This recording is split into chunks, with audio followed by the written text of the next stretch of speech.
Okay, let's talk about reflexive syncope. There are three main types. You have vasovagal, situational, and carotid hypersensitivity. Vasovagal reflexive syncope is when you have a trigger such as an emotional response or if the patient has been standing for a prolonged period of time. On top of that, patients may have prodrome, such as nausea, sweating, or warmth. In situational reflexive syncope, this can occur when people are micturating, defecating, swallowing, or coughing. The next type of syncope is cardiac syncope. The first type is with left ventricular outflow obstruction. Although this name is pretty self-explanatory, patients can experience syncope when they are exerting themselves, and sometimes on exam you can hear a systolic ejection murmur that is due to whatever is causing the left ventricular outflow obstruction. The next type of cardiac syncope is ventricular tachycardia. This can be caused by cardiomyopathy or ischemic heart disease, which is a monomorphic type of ventricular tachycardia. Or if a patient has QT interval prolongation, this is a polymorphic. A lot of the times when patients have syncope due to cardiac causes, there's no warning symptoms beforehand.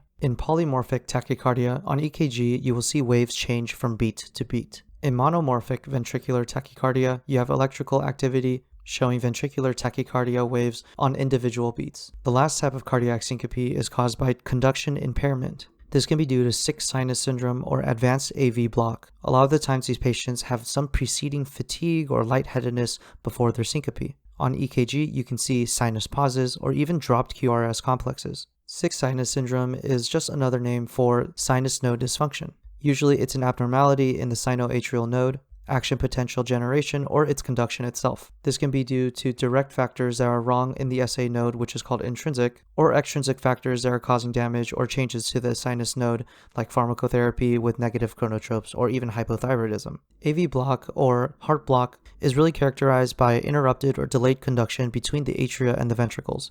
There's 3 degrees of AV block, but we'll cover that in a different video. There's one more category of syncope called orthostatic syncope that can be caused by medications, people who are hypovolemic or have autonomic dysfunction due to advanced age or having predisposing diseases like diabetes or Parkinsonism. But this is all covered in a separate video.